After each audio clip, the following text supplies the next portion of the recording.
How is everyone doing? Welcome. Thank you so much for being here. We're extremely excited to have this conversation and to have you all here to chime in, ask questions, learn more about Christina and her book. I'm Alexis Devine. Some of you may know me as Bunny's mom. That's what all my neighbors call me. Inspired by Christina, I started using her methods to train my dog Bunny how to use buttons to communicate when she was 8 weeks old. That was about a year and a half ago. We've had some amazing success. And obviously, I've been following Christina's journey with rapt attention, and I'm so excited to have the chance to speak with her today. Christina, would you like to introduce yourself? Yes, thank you so much, Alexis. Hi, everyone. I'm Christina Hunger. I am Stella's mom, and I just wrote my book, How Stella Learned to Talk. That came out this week, which is very exciting. I'm a speech-language pathologist by trade, and I was really inspired by my work as a speech therapist to try some of the things that I did with kids, with my dog Stella. And I'm sure most of you have seen what's happened with that, and I can't wait to talk more about it. Alexis has also just been so instrumental in this movement of dogs using buttons to talk.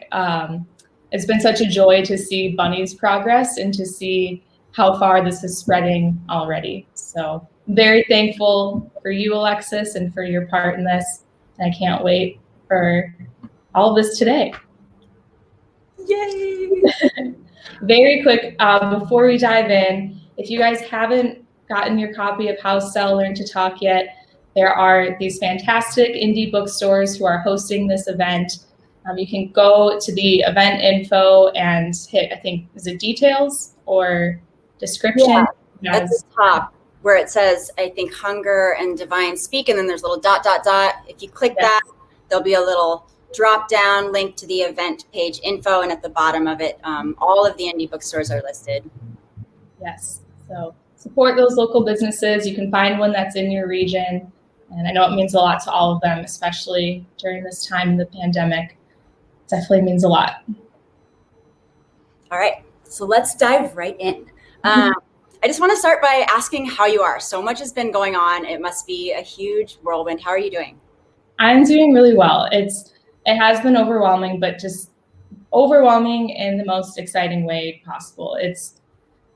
Back when this all first kind of broke the first time in like November of 2019, I just couldn't wait for the day when all of my story could be out there. I so badly wanted to tell everyone just the past year and a half of what had happened and all of these observations that I had and the depth that I saw in Stella and this whole idea, but it was so hard to communicate that in these like short news interviews. So I was so excited for the day when this story could be out there more. And now with the release of my book 2 days ago, it's officially here. So it's just a really cool feeling. I can imagine. Have you had the time to celebrate your successes at all? Or are you still just sort of like in the madness right now, in the whirlwind, and things need to settle a little bit, and then you'll do something special to sort of relax and celebrate? Yeah, I've been celebrating this whole journey, but tomorrow I'm having a little get together with some friends and family to really celebrate. So I'm excited for that. Be outside and I think that's when it'll really hit me too, like seeing other people who are starting to read my book, and it's just crazy. Have you been getting a lot of feedback from people who are already reading it? Yeah, people are reading it fast. I'm very go you guys, go readers. I know. I saw when we posted that mini live, like the people in your comment section was like, I've already read it twice. I'm like, it came out yesterday. How? That's incredible. It's really cool. It is really cool. I also found it a fast read. It was so engaging. And obviously I learned so much. And I remember when I was first starting, I had like, how is this possible? Like, what is she doing? This is insane. And I had no background in speech language pathology or in dog training. And so I had, zero expectations of success when I first started. And I followed your blog to the T. And because I did that, I had success. And I want to talk for a minute about, let's compare our Stella and Bunny's first button press stories. I would love to hear that. Good idea, yeah. So Stella's first word was outside. So that is still her favorite word. So not a lot has changed there. But it took Stella a solid 3 to 4 weeks of me modeling words with her. And so when I started out, I really didn't know if this was possible. So I first started with outside, and then I added play and water later on in the week. I was modeling those 3 words. And about 2 weeks in, Stella was really starting to look at the outside button. She was walking past it. She was barking at it. She would look at me or Jake, bark at the button, look back at us. And then she started swatting and missing. And then finally, she said outside for the first time. We ran her outside and she went to the bathroom. It was really exciting. That is super exciting. I feel like my story is fairly similar to that. I was just, pressing it and saying the word outside every time we'd go outside. And, she wouldn't really show much interest at first. And then eventually she'd kind of be like, what? Look down at it, what is going on? And we just kept doing it day after day after day. And it was about 3.5 weeks in. Johnny and I were sitting on the couch, watching Netflix or something. Bunny was sitting by the button, by the door. And she kept looking down at the button, looking at us, looking down at the button, looking at us. And we were kind of giggling and watching her out of the corner of our eye. And then she lifted her paw, looked over at us, smashed the outside button, and her head whipped up like a light bulb moment. Her ears flew out sideways, and I squealed. I was like, "Oh my God, did you just say that?" We ran outside and threw a party, and it was so amazing. What did that? Cool, yeah. And just watching that process too. I think that was honestly the few days leading up to Stella first saying outside was even almost as exciting as her saying it for the first time. So you could just see those wheels turning, and she was getting closer and closer. And it was just this anticipation of when's it going to be? When's it going to be? So I thought that was really fascinating to see all those little milestones in there too. Yeah, that's amazing. And not something that I would have had the eye to look out for. But when I tell you that I screamed when she hit that outside button, I'm not lying. It was monumental. I was like, this is happening. Oh my God. It was insane. It works. That's so cool. Jake was the first one to see Stella say a word. I was asleep for her first word. Those super detailed notes for you. That was sweet. It was really, really sweet. He wanted to make sure I knew everything, but he was so excited, just so joyful, so proud, and just so amazed too. I don't know how much he was expecting it to work, but for him to actually see it on his own, I think was really, really significant for him. Yeah, really significant for the entire world, I would say. True. To be fair. Yes.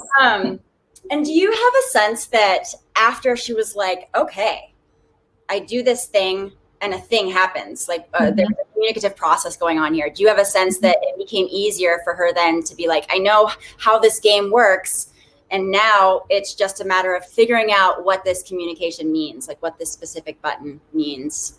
Totally. After those first few words, every word that we added after that was just quicker and quicker, or just she would explore it pretty quickly, and then she might not start using it intentionally right away, but that learning process started faster and faster. And as we progressed way later on, some of the more abstract words were a little bit trickier, but for the most part, once she really had that foundation, it was so much easier the rest of the way. Is that how it was with your experience too? Yeah, I definitely find that. I think the first couple were kind of awkward, and we changed our board setup a couple of times, which kind of stalled the progress, and moved the button from by the door to a board. But I think once things were set in place, and she was like, this is where these things live, this is how they work, then every time I'd add a new button, and still she explores it within half an hour to an hour of adding it. It's just okay, what do we have here? How can I use this with other words? What does it mean? Which is pretty exciting to see.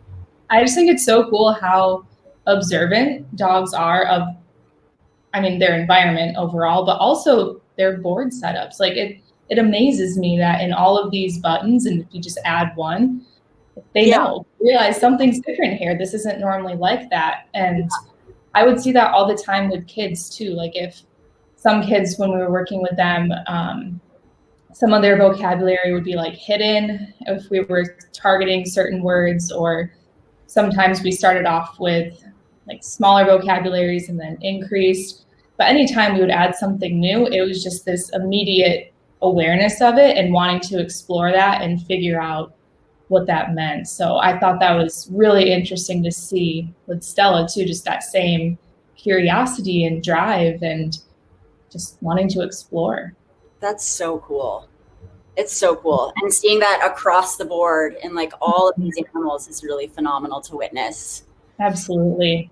So something really interesting that I've noticed, and I want to know if you have noticed anything like this, or if it's something that you see in your work as a speech language pathologist, is that when Bunny and I go away for a couple of days without the buttons and like have novel experiences, see and smell and hear new things, she comes back with like this renewed vigor and curiosity and energy to explore. And I can completely relate to that. Like you go traveling for a little bit, you come back and like you're just full of inspiration and you're ready to learn things and your brain is processing all these new experiences. Have you seen anything like that in Stella's progress, where you're away from them for a minute and then back, and new experiences guide her to sort of become more curious and try new button combinations or explore outside of the box thinking? Definitely. I think Jake and I have moved a lot in our last few years, and that's when I really noticed her exploring the most. So our first move was from Omaha to San Diego, and at that point, we didn't have that many words for Stella, and she was still really learning. So that wasn't an example of the exploring more with this change. But when we moved to a couple of different apartments in San Diego and got set up there, I really noticed that, like, this change in environment, these new routines that we had, it just got, I don't know, the wheels turning in a different way. Then we moved from San Diego back to the Midwest. We're in Illinois now.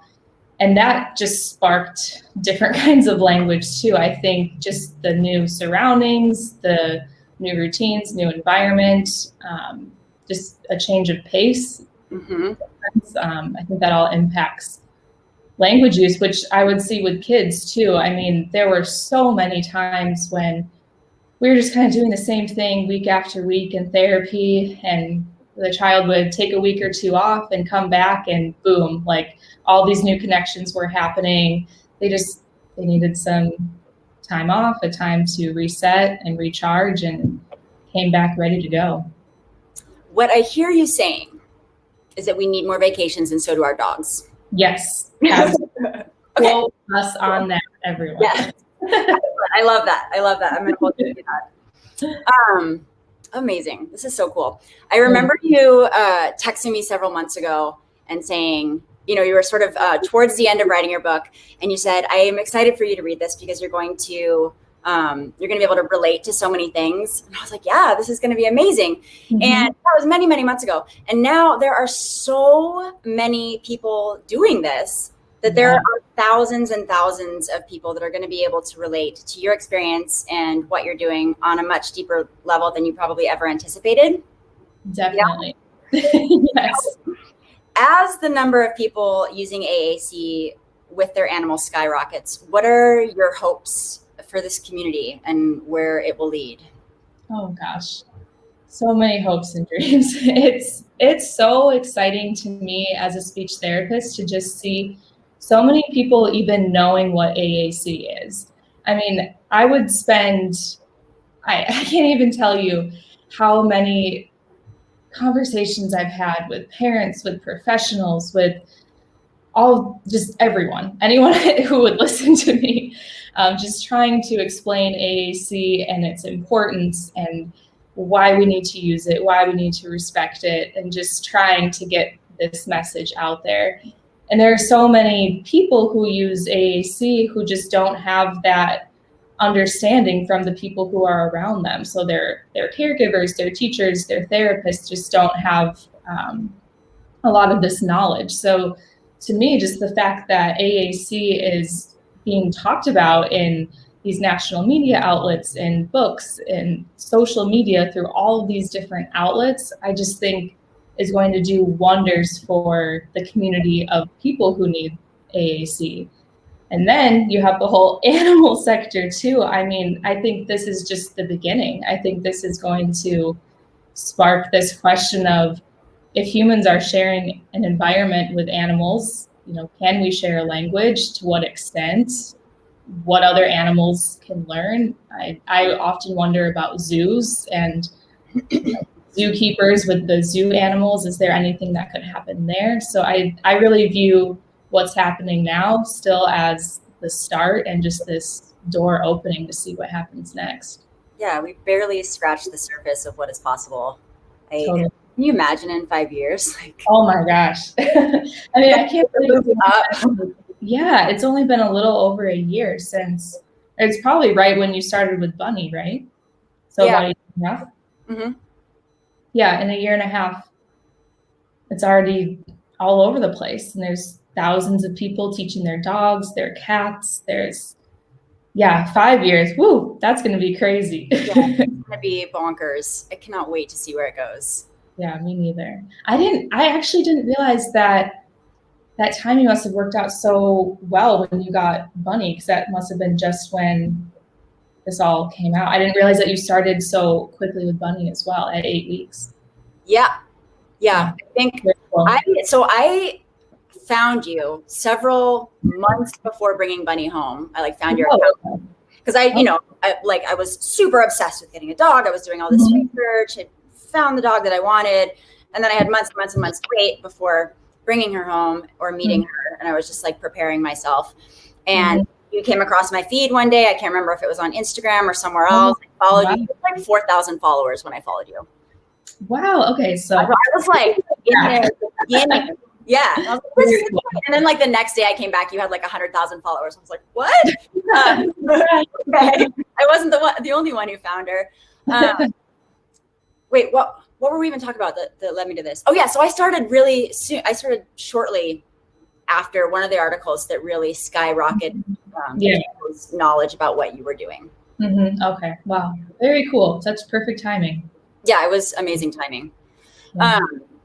So are you still practicing as a speech language pathologist anymore? No, I'm not seeing kids one-on-one anymore. So when I really got into writing my book, I first reduced my hours and then just shifted to focusing on the book.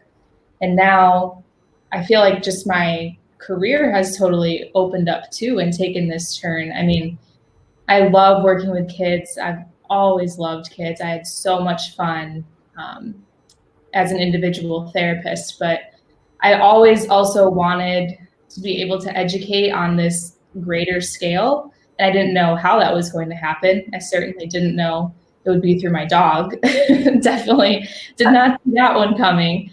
But I just think this is such a special opportunity to take something that is normally so unknown and really bring it to the masses. Absolutely. In your book, one of my favorite stories is the rice dinosaur story. Oh, yes. It's so wonderful. It's such a beautiful example of presuming competence, which is a phrase that you repeat over and over again because it's so powerful, obviously, in how we are reading and treating our animals, but also other humans. Taking that approach in interactions and communication is really beautiful. Have you had interactions with Stella that sort of reminded you of Rice Dinosaur, where there was a combination of words that she was using over and over again that didn't instantaneously mean something to you, and you really had to sort of suss it out over a period of time to figure out what was going on?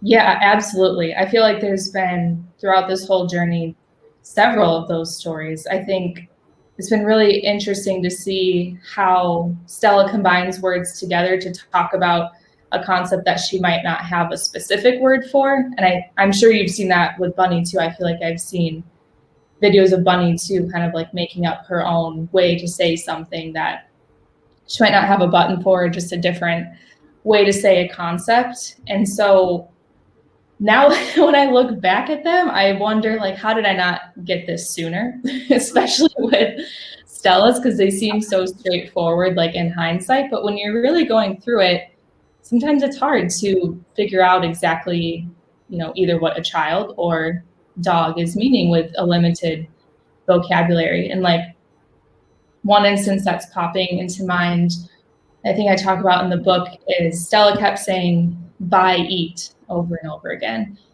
And that, to me now, I know exactly what she means. But whenever we would leave for work, we would fill her Kong toy with peanut butter, and she would go take it to her bed, and we would go to work. So she started saying buy, eat, and I didn't know what she meant. I was thinking, okay, she want us to leave and then come back and feed her? Is she saying bye to her food because it's all gone? And I can't believe it took me as long as it did to figure out that she wanted the toy that we always give her when we leave. So I think it's so interesting to see how even dogs are using words in unique ways that we haven't modeled before in creating their own expressions. So interesting. One of the phrases like that sticks out for me with Bunny, well, there's a couple. Mm-hmm. Funniest of which is play poop. Yeah. A term that she coined for fart. Oh my God. And is used many, many times since then. And the other one is settle sound or sound settle, sound settle by, settle sound ouch, and they all mean be quiet. Say them to animals, she'll say them to just other random loud noises. If I'm trying to like teach her something, she doesn't necessarily like having lessons at the board. What I found is that learning when it happens naturally throughout the day is much more effective and enjoyable for her. So if I'm like, okay, I'm going to try and teach her something now, we're at the board, and I'm like, come on, do this, or try this. And she'll just say settle down. She'll just tell me to shut up. She'll walk away. I'm like, okay, there we go. She's got a lot of personality. Yeah, absolutely. It's so cool. They have such limited vocabularies, and yet they're able to say so much if we really take the time to listen. Mm-hmm. And as you describe in your book, look at all the other communicative signals that they're sending us all the time. Because you've got to look at this whole picture in order to interpret what's going on. And I think that's one of the reasons that there are so many skeptics, is because they're not seeing the whole picture, right? Mm-hmm. They're not seeing the larger context or the history or the rapport or any of that. But some of these interactions sound like nonsense to an outside observer, and yet they're so clear to us. Like her language and the context of the situation couldn't have meant anything else. And this combination really couldn't have meant anything else. And I think that's beautiful. It's like we're developing our own slang, sort of like that. Yeah. I mean, that's the word I was looking for. Yes. It's also so interesting too, because that's something that happens with toddlers all the time. I mean, most people who know toddlers and like really think about their communication, what they say doesn't make a ton of sense to the average person, but their family and the people who spend a lot of time with them understand. They get it. Because when adults are used to talking with other adults who have these full vocabularies and can put complete sentences together, I think sometimes we forget that there's a lot of communication that happens in just single words and short phrases, short sentences that can mean so much. But when you're not used to looking for that, and I kind of feel like a communication detective or something, really getting into like what's happening in the environment, what does their everyday look like, who just said what, like just looking at all the factors combined, that's where the answers are. I love that. All right, I have a few. I knew that I couldn't keep all of the questions in my brain, so I have a few questions. Well, a few. I have like 37 questions that I wrote down that I'm going to ask you. So plenty of time. How would you describe Stella's personality, aside from spunky, which is sort of how you describe it in the book? Like if there are some characteristics that you could use to describe it. She's extremely observant, She's very playful. She's very sweet.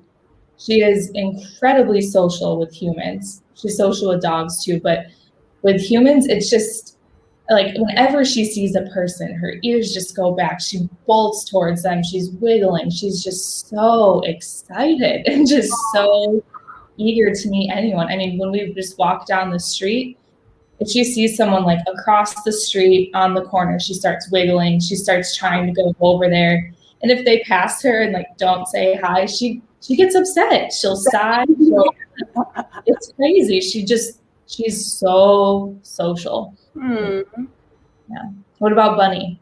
She's very thoughtful, and I wouldn't say calculated because that sounds a little bit sinister to me, but she takes her time with everything and thinks before she moves or acts. Even in like our obedience and trick training, you can see her like think and process and then act. Like she doesn't want to get things wrong.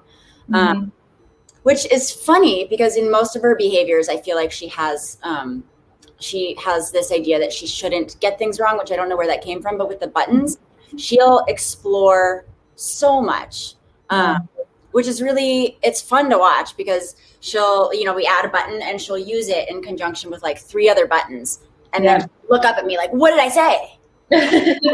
And then, and this was a thing you said too. Mishits are valuable. You said that in your book, and I loved that too. Maybe those are exploratory. Maybe they could be considered mishits, and you have to validate those presses. So if she says something that makes no sense to me, I have to try and make sense of it so that I can reinforce what she's trying to learn, which is a really, really fun piece of the puzzle for me, and it has been from day one. I feel like there's so much creativity that goes into this process, and being an artist, it like feeds my soul in a really special way that I didn't necessarily expect it to.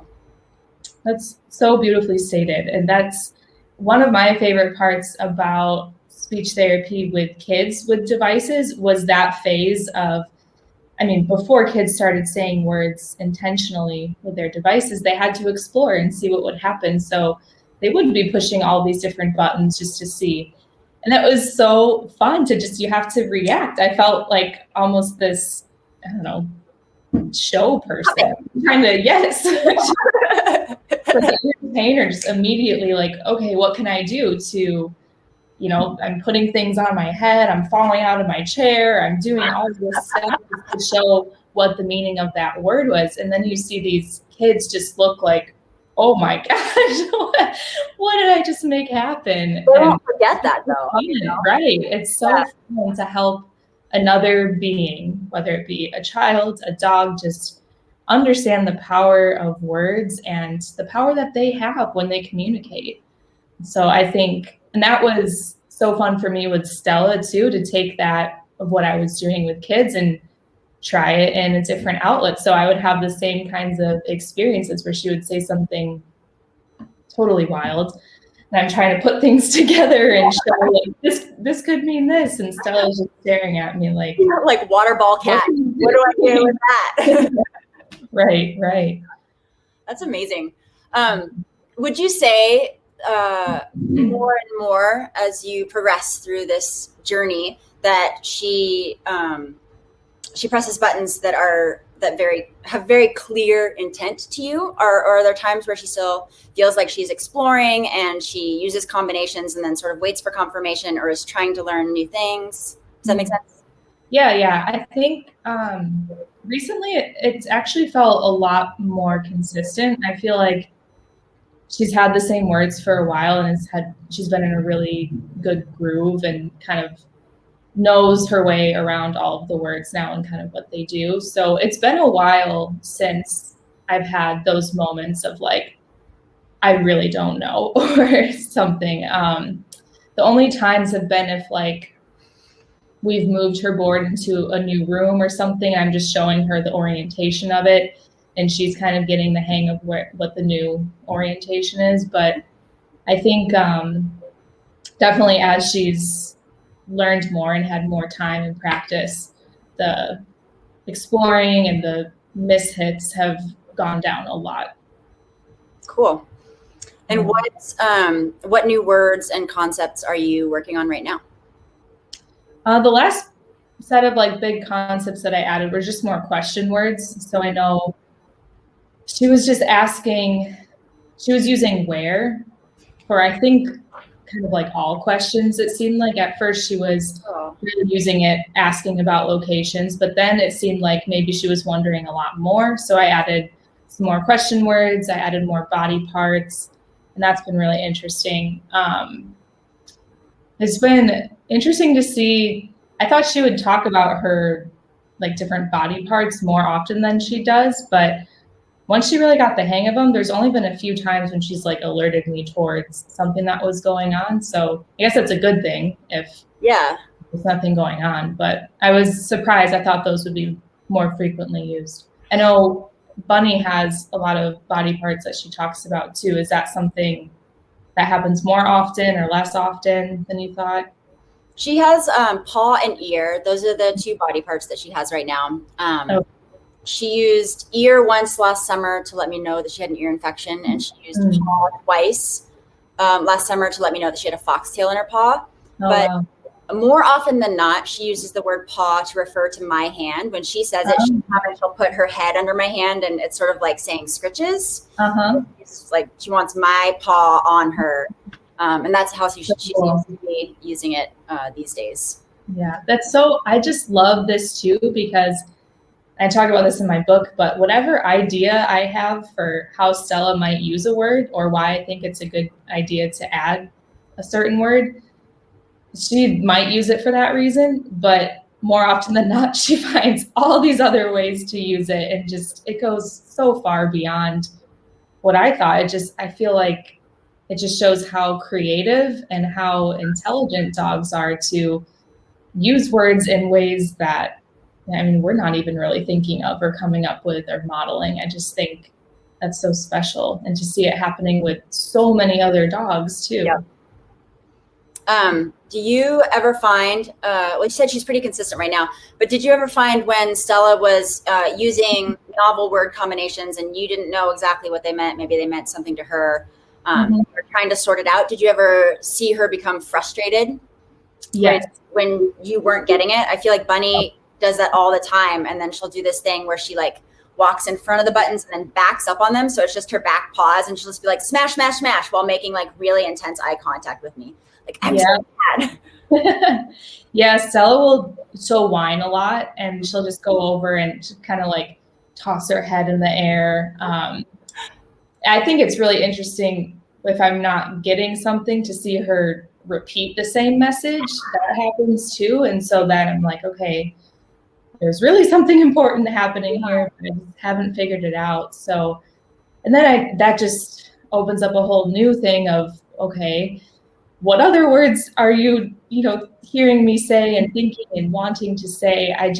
That's something I think about all the time, is with AAC users, there's just a physical limit on vocabulary. Unlike with verbal speech, we hear a word and we can say it if we are able to. But I wonder a lot, like, what else could you say? What else do you want to say? What else are you understanding? Yeah, I've been really surprised by some of the words I've added. I've been surprised by how much Bunny wants to use them. Like, I really didn't anticipate that she would want to talk about her best dog friends as much as she does. And once we added Beecher, Tango, and Selena, she can like schedule her own play dates. And I had no idea that would be such a huge part of our life now, right? Cool. You're a human saying my dog wants a play date with your dog. But I love that. I feel like it gives our dogs so much agency, right? Because before this, we're like, well, now I guess it's time to take our dog for a walk, make sure they get walks a day. Now we're going to do some eating or some training or something. And now, she can sort of set the terms of her existence to a certain extent. And she can request more interaction than maybe I want to give her. And I give it to her because this is something she needs, because she has these needs. And I want to be able to facilitate like a balanced relationship with her. It feels very symbiotic and like a partnership as opposed to like a human pet relationship. Do you know what I mean? Oh, totally. And I think just understanding what's important to our dogs too, like just knowing the words that they're using more often than not, like the ones that are really important to them. That's something big going on for Stella and for Bunny and for all the other dogs. I think that's something so eye-opening about this too, is I've been so surprised at, certain words where I think like, we'll see. We'll see if she uses them. We'll see if, this goes anywhere. She uses them all the time, or she, becomes so much more into saying those than I ever thought she would. So I think it's just really fascinating and really special to have this window into their minds to see what they're thinking about and wanting to communicate about. It's incredible. It's totally fascinating. Especially when it moves beyond just, concepts that could be put down to simply operant conditioning, like bell, door, when it becomes more about them like narrating their day or asking about, like Bunny today asked about the emotional state of one of our neighbor's dogs. Oh my gosh. Jack is has separation anxiety, and his parents were working remotely, and now they're not. So he started the day by like whining a whole lot and then barking. And Bunny went over to her board after hearing that, and she pressed "Why mad sound?" and then ran to the door and leaped out to him. I opened the door. She ran right over to him and was like, "Were you okay, friend?" It was so sweet and so sad. Crazy. They're asking a question, talking about the emotional state that they hear in another animal's voice. Like, what is going on? This is unbelievable. That's amazing. Bunny's translating the neighborhood. Oh my gosh.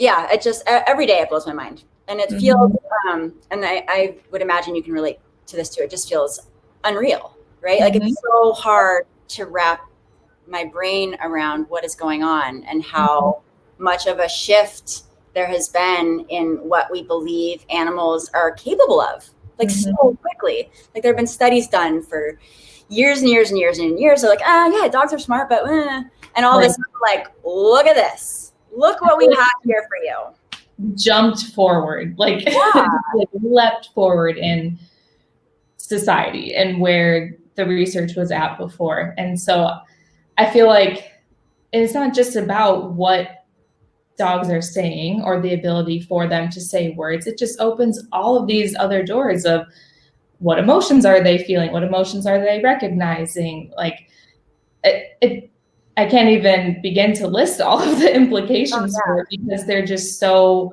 incredible. I think the whole concept of dogs using words is like what everyone is focused on right now. But then when you actually look at what are these dogs talking about, what do they know? What are their cognitive capacities? What are they remembering? What about time? I mean, the list goes on and on for how this is going to impact what we know about animals and dogs. And it's wild. It's really, really wild.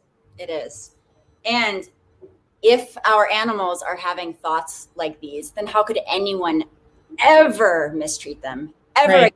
It's impossible. They're not fluffy potatoes. Right. They're gorgeous, sentient beings that have these rich cognitive lives that have so much more to say if we just take the time to listen. Yep. It just makes you ask, like, what are we doing? We personally, but just as a society, like, oh my gosh, what are we doing here? These are incredibly complex creatures. It's so bizarre to me that like there was a time when people didn't know that. I mean, there are still people that don't know that or believe that. And that's so confusing to me. And I kind of feel like the vast majority of people who are reading your book already know that. And that's why we're obsessed with this journey.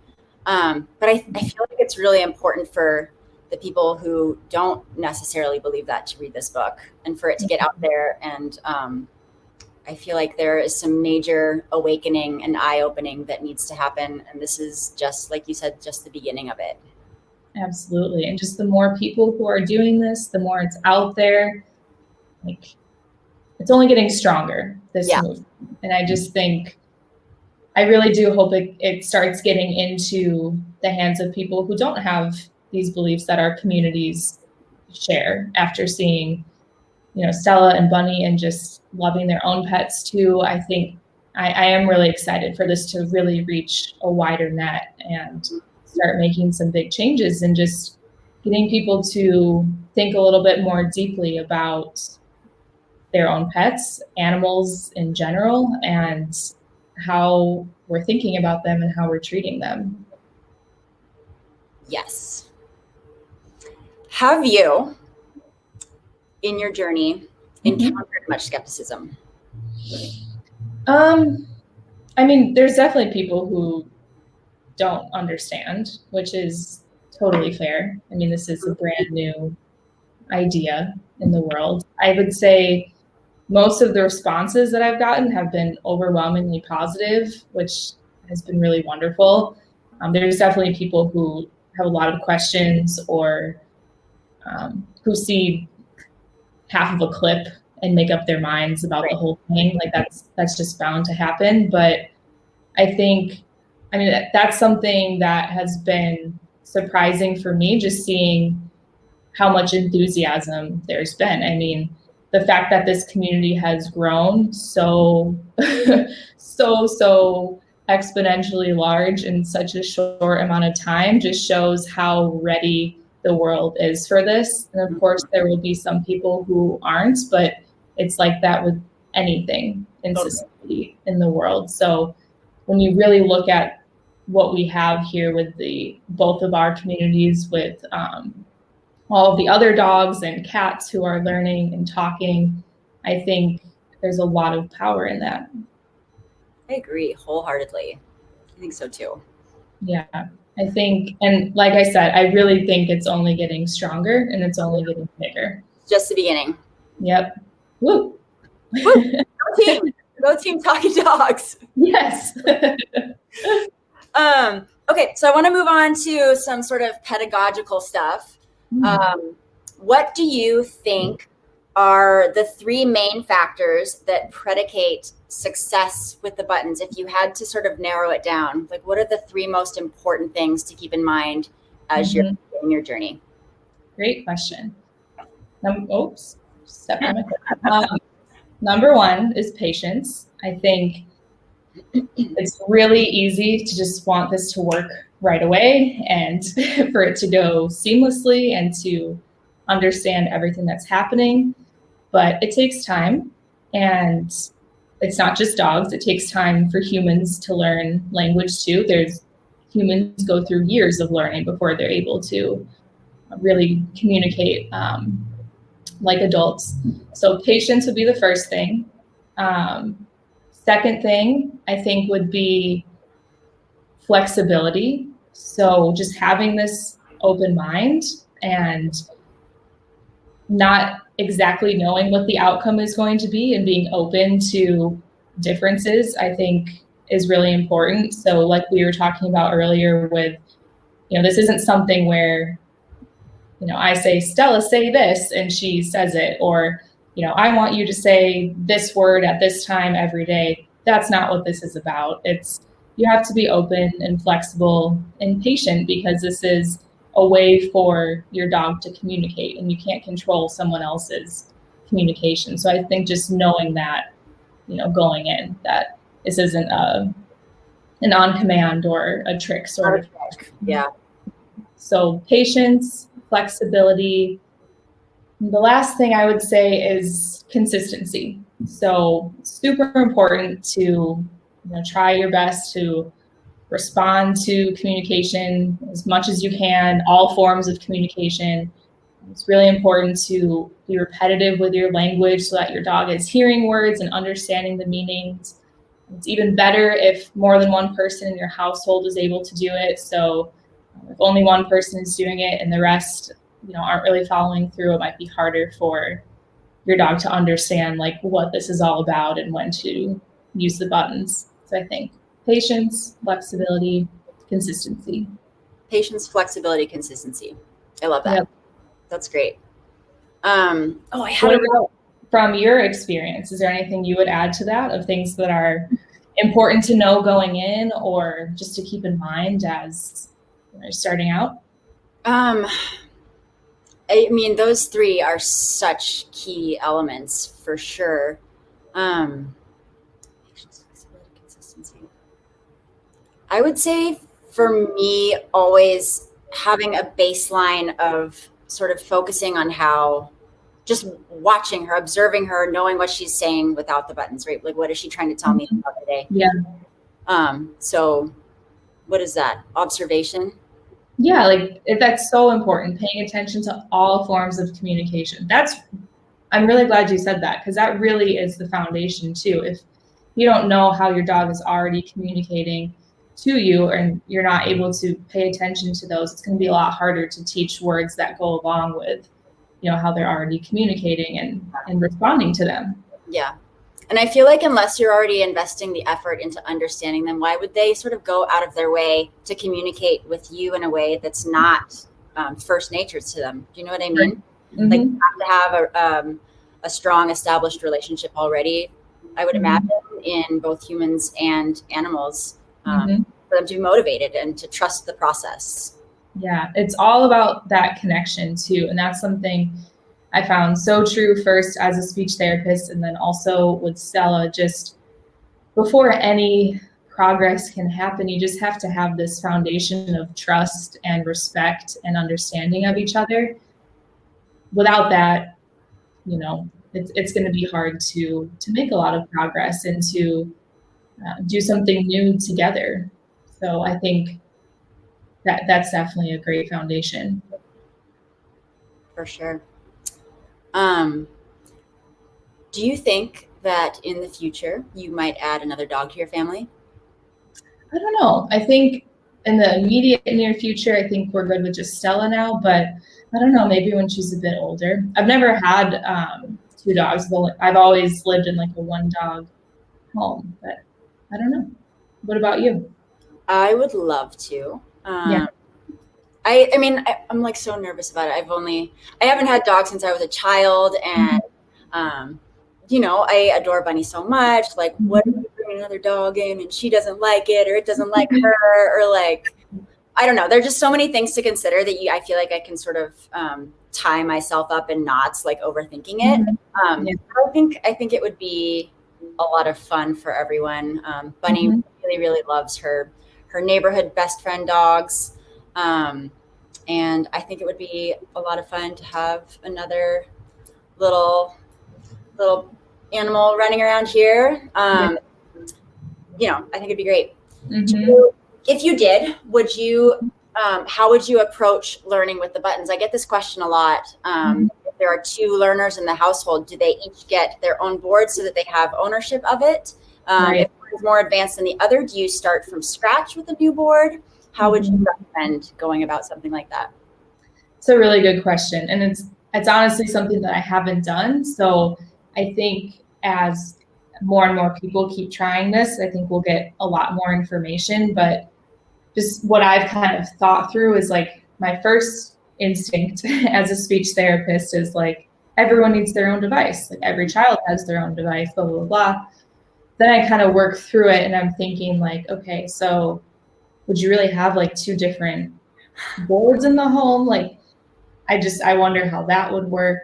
And then I just wonder if they would use the same one. I think what I would probably do, just because I'm curious, I would probably like try 2 boards and see what would happen if they both went to the same one or if they each used a different one. But I can't definitively say. I don't know. I think that is something I would love to see play out. And I've seen some other people teach their dogs in multiple dog homes, but I think they've all had just a single board. So I'm sure that would work. Yeah. I would be really interested to see that too. I feel like, Bunny has about 90 words now. And I feel like someone because when a person starts with an AAC, they just they just start with a few words, right? So they're not overwhelmed. So that's the interesting thing. This is okay. So in recent years, there's been a big shift in how we introduce language on AAC devices to kids. So in the past, it was like, just give a few words at a time. They have to prove that they know them before bumping up to the next level or whatever. But now all the research has shown that when you give kids the chance to learn more in the beginning, they can, and we're often holding them back by just giving them access to a few words. So actually, when I start with kids who are young, I have a ton of words available for them. And there might be like a very temporary time of just showing them like how this works and hiding some of the icons just so it's not insanely overwhelming at first. But as soon as they start getting the hang of like 1 or 2 words, or just even watching me and seeing what I'm doing, I bump it up to having all this vocabulary available to give them the chance to, and like if they're hearing these words, it's hard to know which words they're wanting to say and understanding if they don't have an option to say them. So that's something I think about a lot too. With if I started with a puppy now, would I just keep modeling on Stella's big board with all of her buttons, and would the puppy just walk right up and start exploring and learn like Stella did? Or would we go back to starting with a few words and then increasing? So that's something that I'm very curious about. Me too. And even if the puppy like had their own board and the already existing dog had their huge board, I'm sure that the puppy, will have access to the larger board so they can explore that nonetheless. So is it worth it to have 2 separate boards? Or, I guess some of that just depends on the temperament of the dogs too. Like, does one of them have any resource guarding issues or something like that? So obviously I, like most things, it's going to be a case by case basis, but I'm so interested to see how something like that develops. Yeah, me too. And I guess now that I think about it, so we've sometimes brought Stella over to my parents' house, who they have a dog with just a few different buttons, and their setup is still like kind of around the house buttons, not like all on one big board. And it's funny, when we bring Stella over there with her board, Stella will sometimes say the word on her board, and then she'll go over to the other dog's buttons and say the same word, which is just so funny to see. Is she teaching him? I don't know. There's like a lot going on in these situations, so it's hard to like see exactly what's happening, but it is really interesting to see that she will go back and forth, or she'll use the other dog's buttons and then come over and use hers again. So I do really wonder, how that would play out. That is so cool. I get the question all the time, and I'm sure you probably do as well. If Stella and Bunny were in the same room, would they talk? I wonder, I don't know. To do a road trip someday. We definitely do. But they've already had their first conversation. It was on our phone call several weeks ago. Yep. Stella or Bunny, I don't remember who started barking first, but somebody barked, Stella barked, Bunny barked, Stella barked, and went on for like 5 to 7 minutes. It was hilarious. It was so funny. The first Stella Bunny conversation. Yep. That was good. I think it evolves from there. Yeah. Does Stella bark much? Yeah, she still barks. She definitely she'll bark when she sees or hears things outside, or more of like in a protective way. But she's communicating to us. I feel like her now first response is to use her buttons. And if we're really not getting it, or we have to say no, or later, or all done, then she'll become more vocal. Mad. Yep. Yeah, so she definitely, she still communicates in all the same ways that dogs do. And especially when we're out, if, she's playing with other dogs, or if she's at the park or something, she's definitely vocal. Mm-hmm. Do you think that her being able to communicate with you in this way has, in some ways, impacted the way she communicates with other dogs at all? Like, do you think she potentially expects more from them, or is waiting for a different sort of communication? That's a really interesting question, because I've seen, as Stella has had increasing communication success with words. I feel like all of her communication has increased, and I feel like she is really quick to notice when she's not being understood.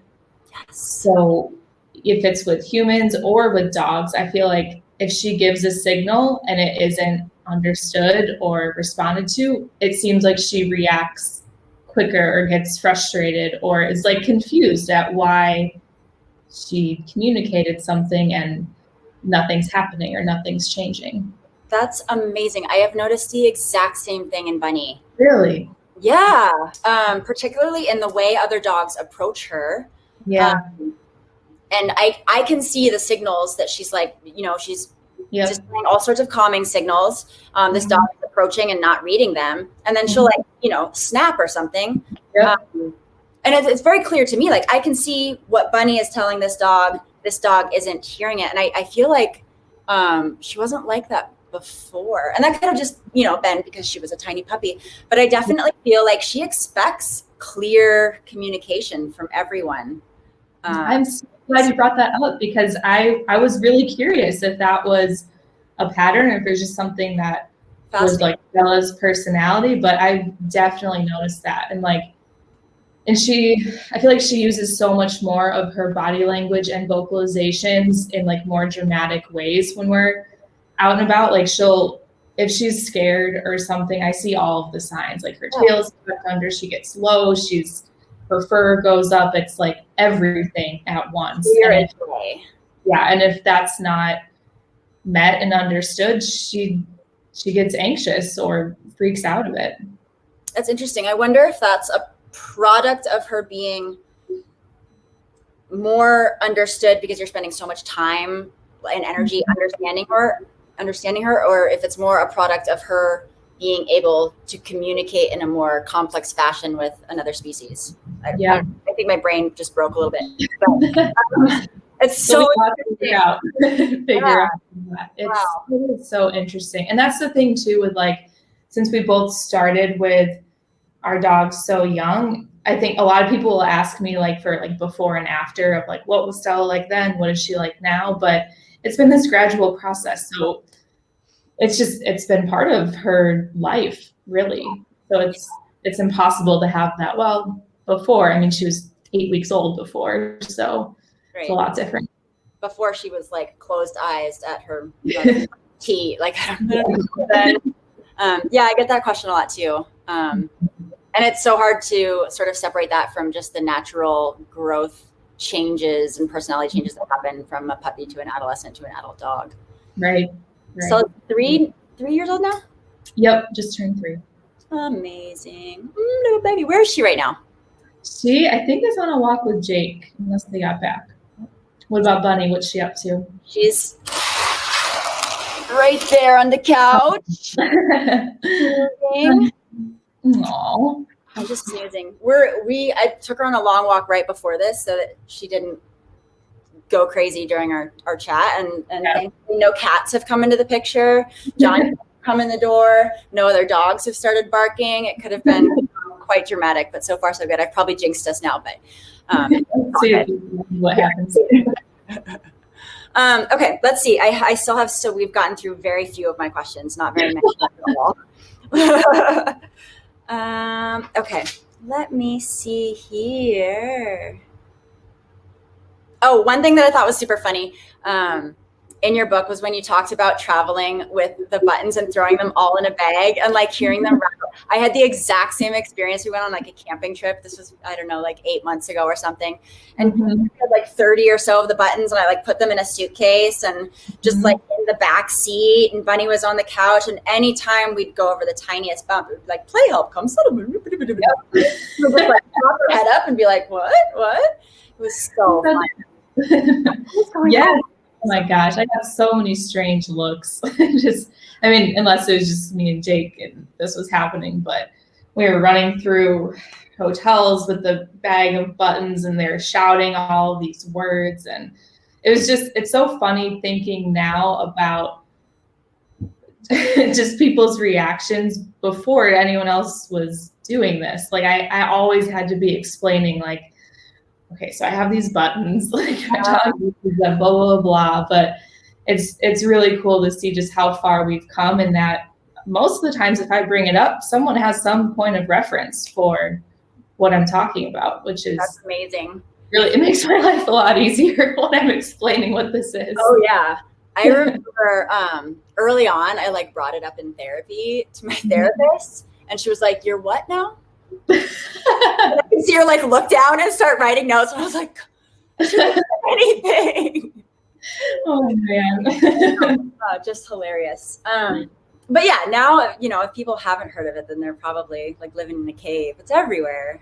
It is. And it's so fun. Like, yeah, like everyone is developing these so much deeper relationships with their animals. Mm-hmm. And it's not just because they're using buttons, it's because they're spending more time with them, Yeah. Mm-hmm. But, yeah, there's you can't avoid a deepened relationship when you're spending as much time as this is required to spend with your animal. So it's sort of like this self-reinforcing, beautiful cycle. And like when the ultimate goal is just more connection and you're just trying to understand each other, like, of course, it's going to make that relationship successful. Yeah, it's amazing. Okay. Oh, I should check the time, make sure we're still on track. It is 4:01. That means that it is Q&A time. Woo! So, woo. Okay, so I'm going to go into the Q&A and I'm going to find some questions for you, Christina. All right. Okay, pull it up here. Okay, and yeah, folks, feel free to ask your questions.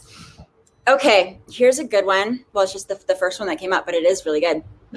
Christina, how do you decide the best way to... Wait, it disappeared. Okay, there it is again. Sorry. How do you decide the best way to represent a concept on a button besides choosing words that the dog is used to hearing? For example, would it be best to choose a button called food, noun, eat, verb, or hungry, adjective? Is there any advantage or disadvantage to using any particular parts of speech? That is a great question. Yeah. So when I'm thinking about what vocabulary to add for Stella, I try to pick words that can be used across a lot of different contexts and for a lot of different functions. So that's something that's really important for AAC users because, like we were talking about before, there's like a physical limit on the vocabulary. So you want each word to really get the most bang for your buck with what they can use it for. So in that example, I chose to use eat for Stella because eat could talk about any mealtime, treats. She could comment on what Jake and I were doing. She could say when she hadn't eaten. So there were a lot of different ways that she could use eat. Food is also pretty general, so that's good. I do think eat will give you a little more flexibility with what your dog is able to talk about because I know, at least for Stella, she comments on our meal times all the time. If we haven't started making dinner yet, like if we haven't walked into the kitchen, she's saying, no, eat, come eat, no, eat, come eat. And she's already eaten her dinner. She's waiting for us to continue on with our routine. So really, I think just thinking about how the word can be used in different functions and in different contexts is really helpful in picking that vocabulary. Awesome answer. Okay. From Heather, have you noticed any distress when there isn't access to buttons for communication on walks, in the car, etc.? I haven't noticed that. Well, we were talking about when we're out and about, and if Stella's communicating with her body language and vocalizations and that communication isn't understood or met, then I see distress. But otherwise, if we're just like on a walk or at the park or beach or something, she's busy playing and being a dog, so I don't really see distress there. Mm-hmm. However, if we go somewhere and we're like staying there and don't have her board and not like traveling around, she is more anxious. So there's been a few times where we like took her over to a friend's house and didn't bring her board because there was just a lot going on, and it was like Thanksgiving and there was another dog there and it was a small space, and Stella was definitely way more vocal than she usually is, and just seemed like she was looking around for her buttons or, you know, what to do. And I think even just seeing her reaction when we do bring it with, if we like unpack the car and then we bring her board out and we set it down, she gets so happy. She's wagging her tail. She'll say, yes, love you, happy. Like, really sweet to see her. Like, she gets so excited when she sees that we remembered her board and we brought it out for her. That is so cute.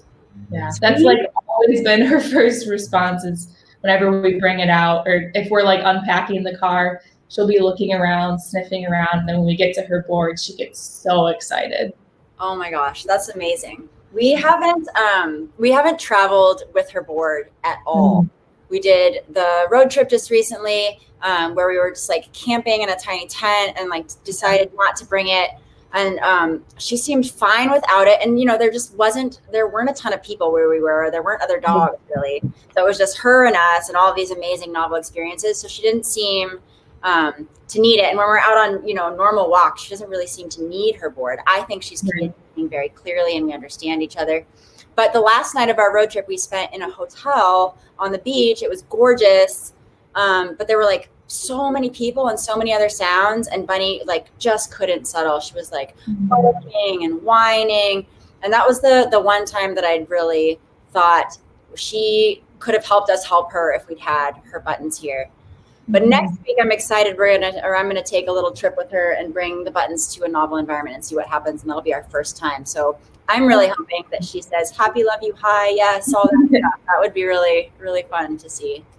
That'll be so cool that since you just took a trip too without her buttons, to be able to like directly compare, you know. Yeah. It's not like a years away or something or months in between. It'll be really see the difference in what she does. Exactly. And to see, you guys.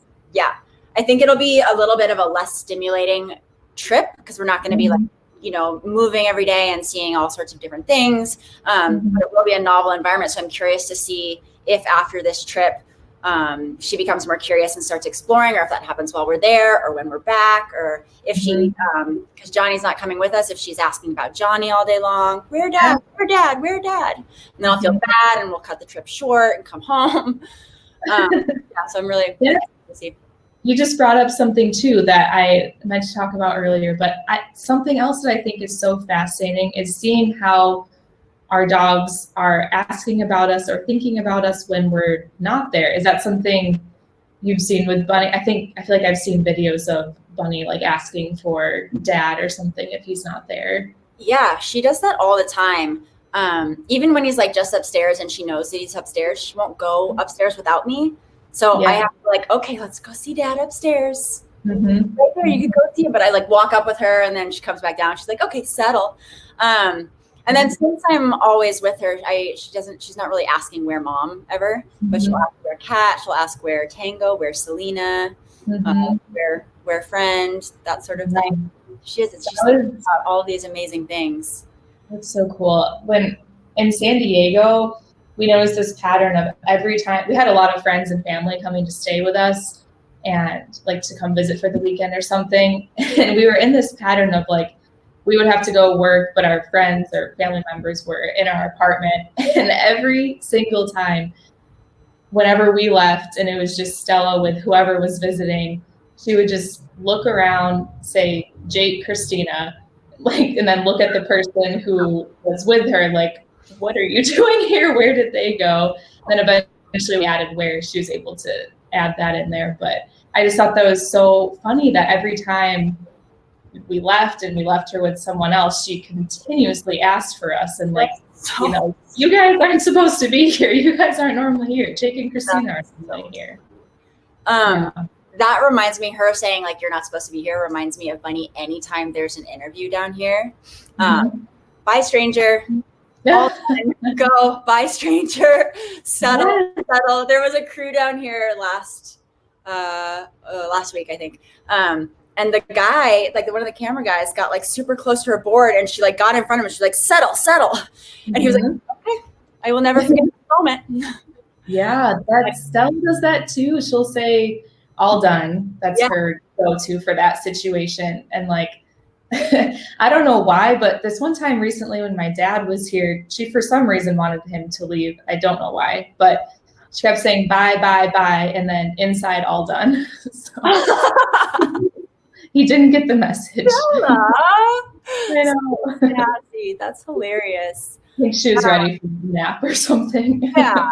I mean, dogs get cranky and overstimulated too. Bunny is pretty sensitive, so it makes sense. And it's weird having people with like equipment and masks and just strangers in your safe space. Yeah. Yep. You had to, I mean, you've been doing like 732 interviews a day for like weeks now. Have you had to deal with a lot of that, like people in your home, and how does Stella react to that? Yeah, most things have been virtual, but for the ones that have been in person, she gets really excited when people come over. And then when there's like equipment around her board though, then she starts getting a little like, oh, what's happening here, and really investigating it. So I think she's a little bit more used to it now since it's, happened a few times, but she still is very wary of having things around her board. Yeah, for sure. That's some good ownership right there. It makes, absolutely. They're protecting it. Okay, I want to make sure that people have some questions answered here. So I'm going to scroll down a little bit.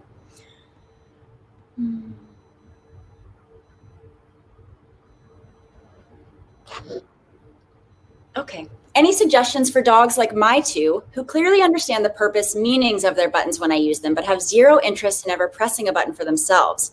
It occurred to me that all through the years, I've been doing the expressive language and their role has been receptive. So maybe a mindset needs to shift, but I don't want to pressure them since they haven't shown interest in using the buttons themselves. That's from Mary. All right. That's a really good question. So this is also something that happens with kids a lot if they haven't had the chance to use words, and it's been that dynamic of the adult having the expressive part in the relationship and the child like kind of signaling with their body language or something else, yes or no, or whatever the case may be. So it can take time for that shift to occur where the child understands that they have this power now to say words and understand it's a new role, really. So something that I recommend, you're totally right in not pressuring your dog. I would just give, every time you see your dog communicating non-verbally for a concept, like if your dog is showing you that she's ready to eat or ready to go outside and you recognize that signal, you can use some other cues. So you can model the word, which it sounds like you're doing a great job of. You can also just kind of stand next to the button. You can point down at it. You can really lightly tap it and just stay totally silent as you're doing that for, it's going to feel like an eternity, at least 15 seconds. Just really give your dog a chance to explore the button and to try something new.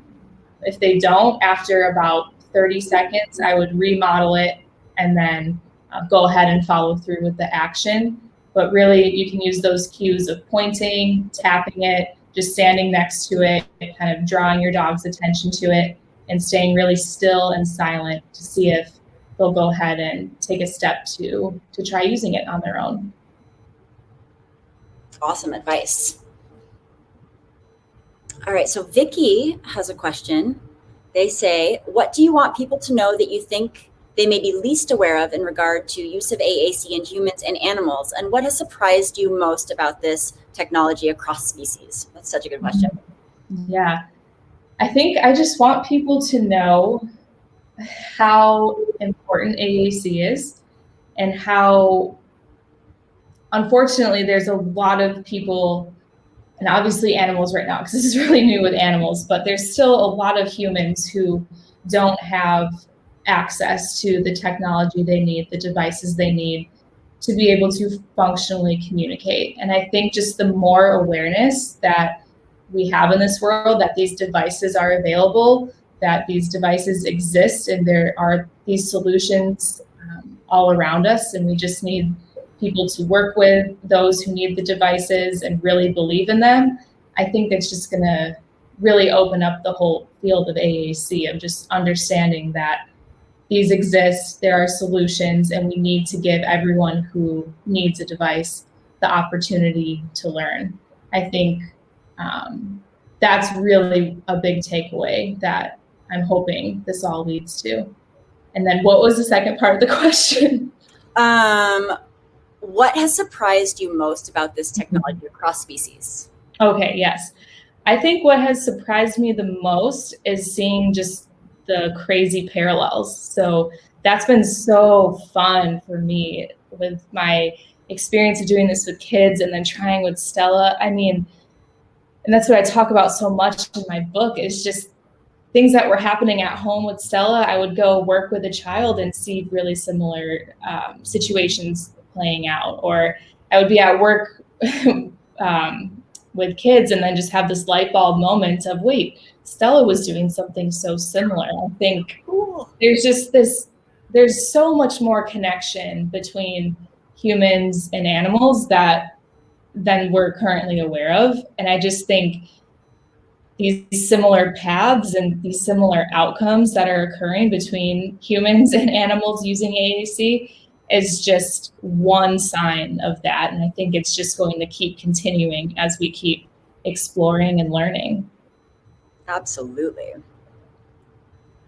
To the first part of the question, if people wanted to do a little bit of their own deep dive and learn a little bit more about AAC and effects and how to help, what would you recommend them doing? What steps can they take? Yeah, so the American Speech and Hearing Association, ASHA, ASHA, has a ton of great information on their website about AAC. If there's a loved one that you know who you think might benefit from AAC, or you have a friend whose child you think might be a great candidate for AAC, needs a different way to talk, on ASHA's website, you can find a practitioner, you can look for speech therapists in your area, and just start to kind of find some of those solutions and spread the word. Awesome. Thank you. Yeah.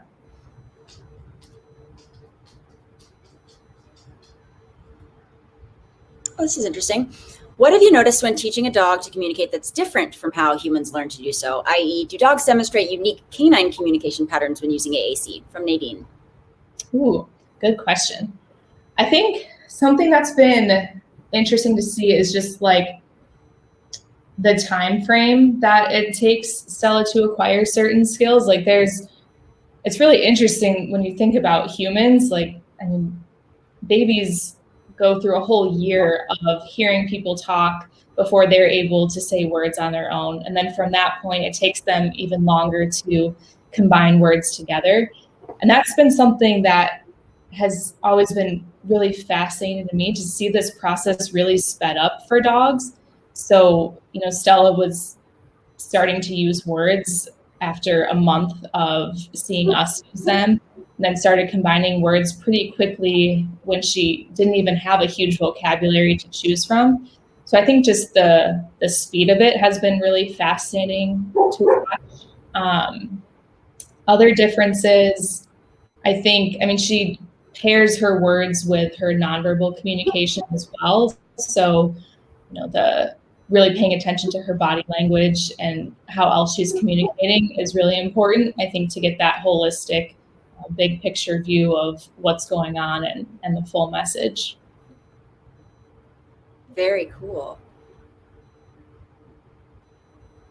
Okay, here's an interesting one. Any tips for teaching a blind and deaf dog? Ooh, that is a good question. So that is something that I think, as we keep learning more about different device possibilities, we'll learn a lot more. So when I think about humans, there are so many different device options, different communication device options for kids. So really, it's, every child can learn to talk. It's just a difference in how they're able to say words, what device we're able to use with them that will really work. So I think and there's just all kinds of technology available for humans with those kinds of special needs right now. And so I think, as we keep progressing and keep trying different things, I really hope that we have the answers to figuring out device solutions for dogs with special needs too, because that's a whole nother area who really would benefit from this level of communication. But it just takes some creativity in figuring out like a better device setup for them. So I don't know in the short term what the solution is, but I have hope that with continued investigation in this area, we'll have more device options for dogs with special needs. I hope so too. That would be amazing. Mm-hmm. Sort of back to the previous question, do you think there's an upper limit of, like, do you have an upper limit sort of goal for how many words you want to give Stella, or is there sort of a stopping point? Like, to me, it's like the sky's sort of the limit. Like, as long as Bunny's engaged and she's learning and she's exploring and she's interested and our relationship feels really good, like, let's keep going. And if she's his interest, then that's it, because this is sort of all predicated on her happiness and willingness to engage. But what about for you? Yeah, I mean, same kind of thing. I don't have like an end goal in mind for number of words or anything. It's always just been driven by wanting Stella to be able to functionally communicate and giving her the tools that she needs to do that and to talk about things in her environment, to just be able to express, to my understanding, the thoughts that are, going on in Stella's head. So I think it's just always this constant balance of looking for, what skills is Stella demonstrating? Okay, so what does that mean for what other skills she might be able to demonstrate if she had the vocabulary available? Then we'll try this and see how it goes and see if that works. If it doesn't, that's fine. We don't need to do that. So it's just this constant experiment. And I don't have like an end number or end goal. It's just kind of whenever, same kind of thing whenever it naturally plateaus. We were talking about this earlier, but I love that about the process, just how creative and inventive and how much it feels like you're working together with your learner to sort of like reach these milestones and successes. It just feels...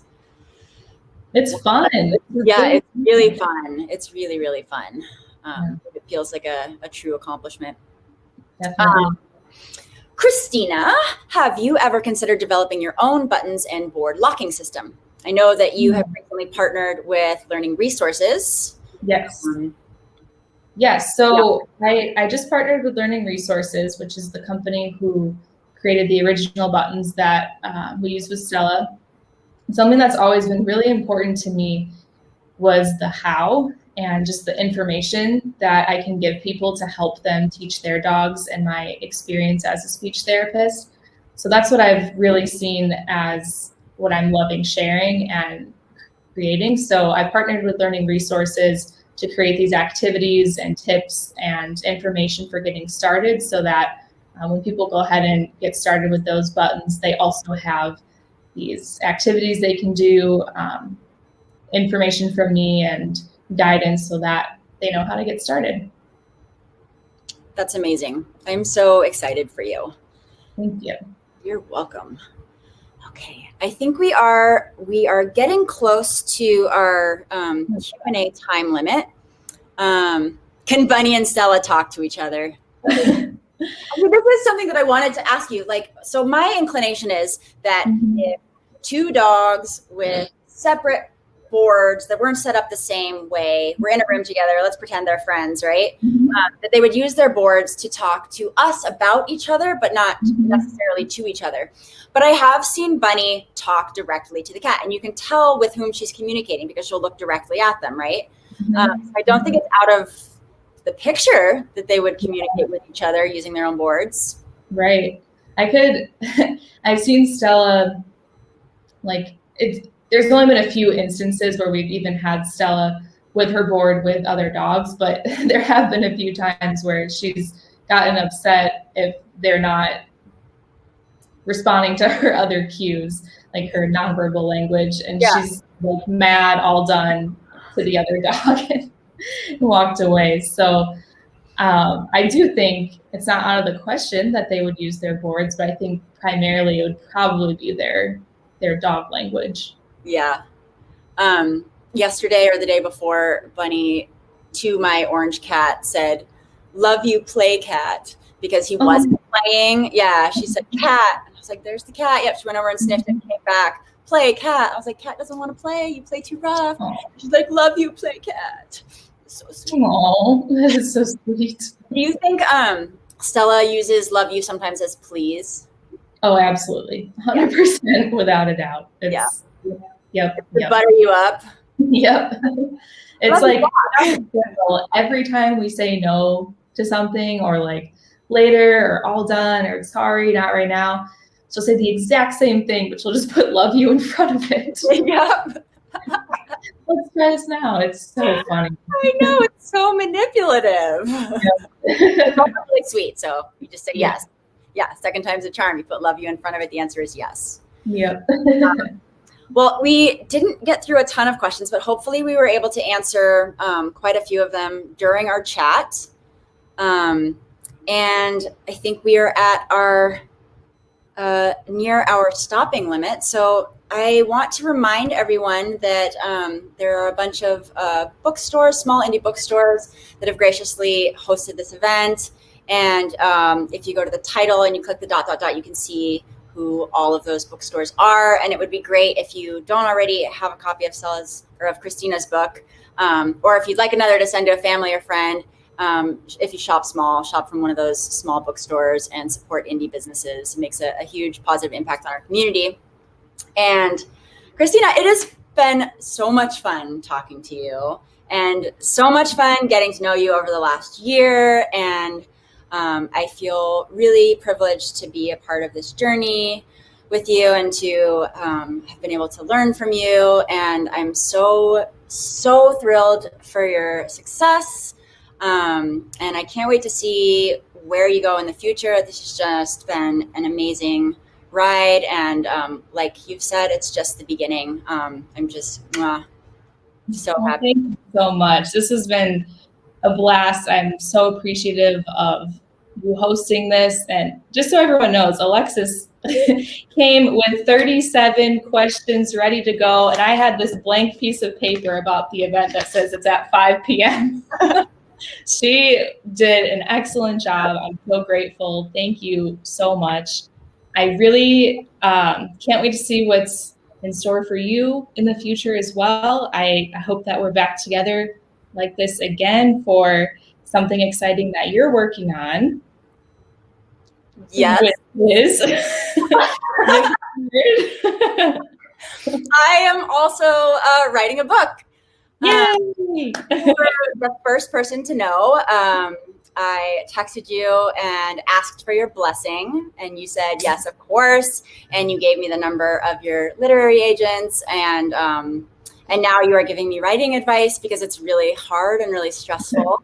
And I appreciate you every step of the way. And again, this has been a total privilege, and I'm so happy for you and so excited to see what the future brings. Thank you so much. Well, we will hopefully get to chat again when your book comes out. I'm sure before then too, but I'm sure we'll do something fun like this when it's time for your book. Thank you again so much for all of your help in this movement, in this idea, in this book event. I'm so grateful, and thank you everyone who's watching this. It means so much to me to have this book event, especially during the pandemic. I just loved getting to talk about all of this with you, and I'm so grateful for this community. So thank you. Thanks, everyone. All right. Bye. Bye.